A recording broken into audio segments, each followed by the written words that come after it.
जाति हो या भंगी की संतान, सबको शिक्षा एक समान।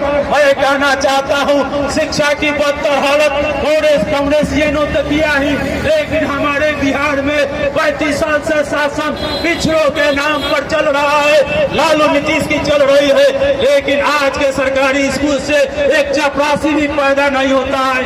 आप भली भांति जानते हैं ये जो बदतर स्थिति में धकेलने के काम कांग्रेस ने तो किया ही, भाजपा ने भी तो किया ही, लेकिन सामाजिक न्याय के नाम पर भी ये लोग करने वाले हैं।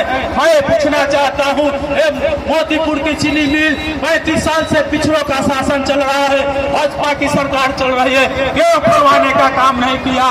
ये मुजफ्फरपुर में हवा का जो फैक्ट्री ITPL, स्वर्गीय रामविलास जी वहाँ उद्घाटन करके चले गए थे। वो अगर कारखाना खुलता तो वहाँ पर लोगों की रोजगार मिलता, लेकिन आज उनकी पार्टी के ये जो सांसद 5 साल भी रहे हैं आपके जीवन में नहीं आए हैं और सामाजिक समस्याओं को दूर करने का कभी प्रयास नहीं किया।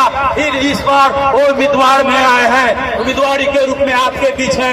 जो कल तक जो ये नारा लगाते थे EP लालू रामविलास 1 रुपया के 3 गिलास, जो नारा लगाते थे पूरा बल साफ करने का जो नारा लगाते थे, आज अपने स्वार्थ में जो कहते थे लालटेन में तेल नहीं है, आज वही लोग उनके समाज का लोग आया है तो माथा में लालटेन बांध कर नाच रहे हैं।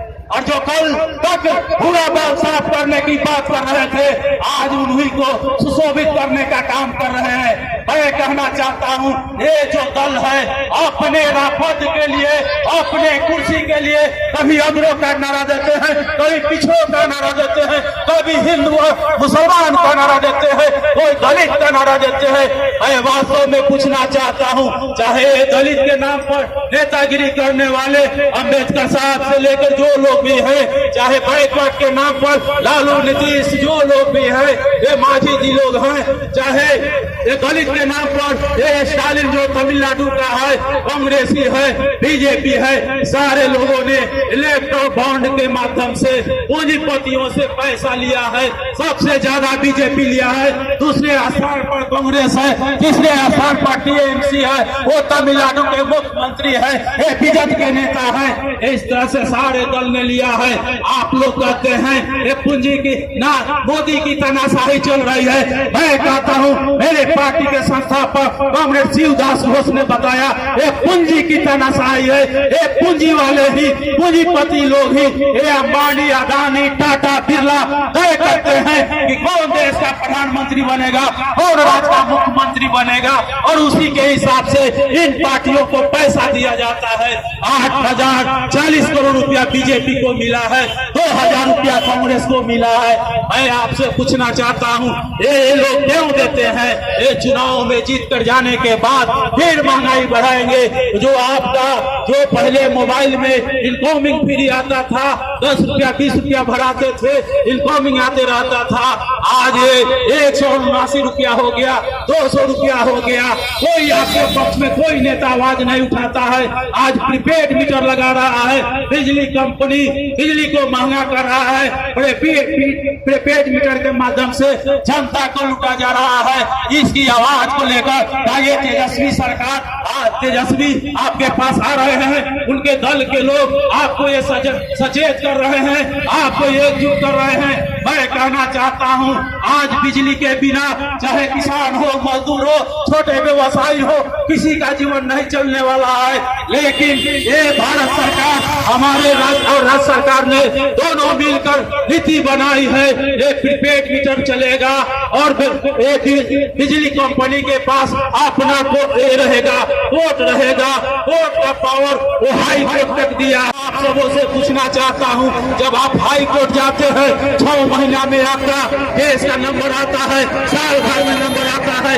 मैं पूछना चाहता हूं आप लोगों में से कितने लोग सक्षम है जो सुप्रीम कोर्ट बिजली के सवाल पर आप जाएंगे? 25,000, 50,000, 1 लाख का जो बिल रहेगा आप सुप्रीम कोर्ट जाइएगा। इस तरह से मैं कहना चाहता हूं जो इलेक्ट्रल बम सारे पार्टियों ने लिया है, बीजेपी, राजद, भाजपा, जदयू, सारे पार्टियों ने लिया है।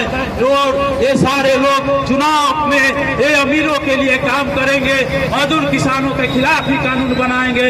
इसलिए इस चुनाव के समय से आपको सचेत करना चाह रहा हूँ, आपको कहना चाहता हूँ, आर्थिक नीतियाँ कांग्रेस ने उदारीकरण निजीकरण का नीति लाई, दंगल और काल नीति कांग्रेस ने लाया, ठेकाकरण का नीति कांग्रेस ने लाया और कांग्रेस के नीति को ही बीजेपी सरकार बढ़ा रही है। चाहे दलित के नाम पर, पिछड़ा के नाम पर, अम्बेडकर साहब के नाम पर जो भी सरकार चला रहे हैं वो कांग्रेस द्वारा बनाई हुई नीति को ही वो लागू कर रहे हैं। कांग्रेस में, बीजेपी में, राजद में, भाजपा में नीतिगत कोई अंतर नहीं है।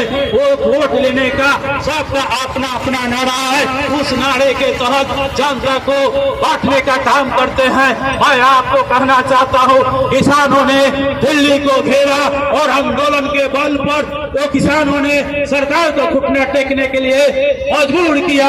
इसलिए मैं कहना चाहता हूँ, एसोसिएशन कम्युनिस्ट पार्टी आंदोलन की पार्टी है और आपको कहने आई है, आप किसान मजदूरों का संगठन बनाइए, आंदोलन कीजिए, आंदोलन को मजबूत कीजिए। आप आंदोलन के बल पर ही किसी को पीछे धकेल सकते हैं। 8 घंटा जो मजदूर काम करता था, आज 8 घंटा से काम को 12 घंटा कर दिया। दुनिया में कभी 12 घंटा 18 घंटा काम लिया जाता था मजदूरों से, मजदूरों ने लड़ा और काम के घंटा को वो 8 घंटा पर लाया। मजदूर आंदोलन कमजोर हुआ, आज 12 घंटा चला गया। तो मैं कहना चाहता हूँ, वोट देने का अधिकार, शिक्षा पाने का अधिकार या 8 घंटा काम करने का अधिकार, पेंशन पाने का अधिकार मजदूरों ने, कर्मचारियों ने लड़ाई के बल पर पाया है। आज मजदूरों का आंदोलन, किसानों का आंदोलन, कर्मचारियों का आंदोलन जात धर्म में बटा है।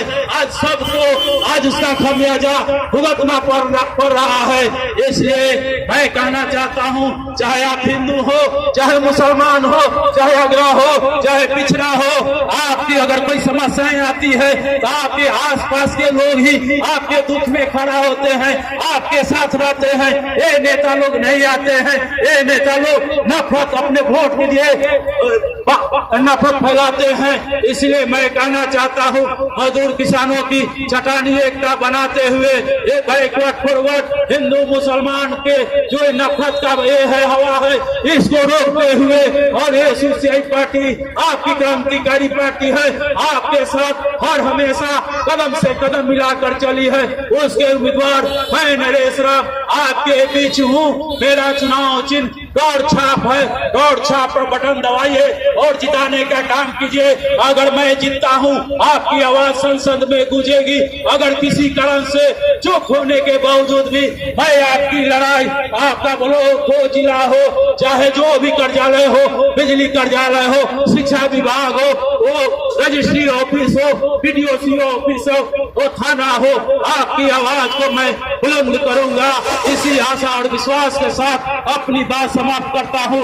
इनकलाब जिंदाबाद, एसोसिएशन कम्युनिस्ट पार्टी जिंदाबाद, एसोसिएशन पार्टी के संस्थापक हमरे शिवदास बोस, लाल सलाम, मजदूर किसानों की चटानी एकता जिंदाबाद।